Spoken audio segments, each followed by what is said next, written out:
দেশের বিভিন্ন জায়গার আরও কিছু খবর নিয়ে এখন একটি ডেস্ক রিপোর্ট। বার্ষিক ক্রীড়া প্রতিযোগিতা ও পুরস্কার বিতরণী অনুষ্ঠান হয়েছে মানিকগঞ্জের গোলাইডাঙ্গা উচ্চ বিদ্যালয়ে। এতে প্রধান অতিথি হিসেবে বক্তব্য রাখেন বিএনপি চেয়ারপারসনের উপদেষ্টা আফরোজা খান রিতা।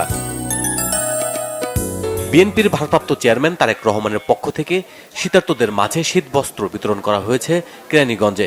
জিনজিরা মডেল টাউনে এতে প্রধান অতিথি ছিলেন যুবদলের কেন্দ্রীয় কমিটির সিনিয়র সহসভাপতি রেজাউল কবির বল। কুড়িগ্রামের কুলি ও শ্রমিকদের মাঝে কম্বল বিতরণ করেছেন জেলা বিএনপি নেতারা। শহরের শাপলা চত্বরে এতে উপস্থিত ছিলেন সিনিয়র যুগ্ম আহ্বায়ক অধ্যাপক শফিকুল ইসলাম বেবু। শতাধিক শীতার্ত মানুষের মাঝে শীত বস্ত্র বিতরণ করা হয়েছে খাগড়াছড়িতে।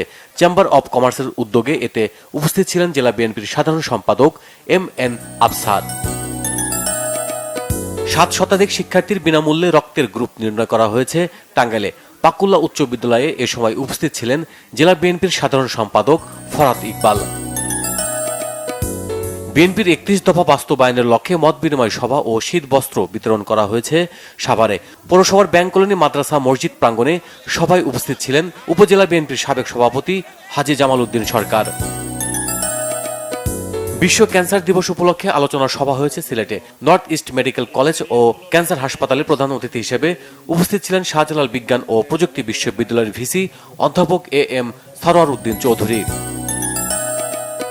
পঞ্চগড়ের আধুনিক সদর হাসপাতাল সহ জেলার সরকারি হাসপাতালগুলোতে চিকিৎসক সংকট দূর করা সহ 9 দফা দাবিতে অনশন কর্মসূচি পালন করেছেন তরুণ স্বেচ্ছাসেবীরা।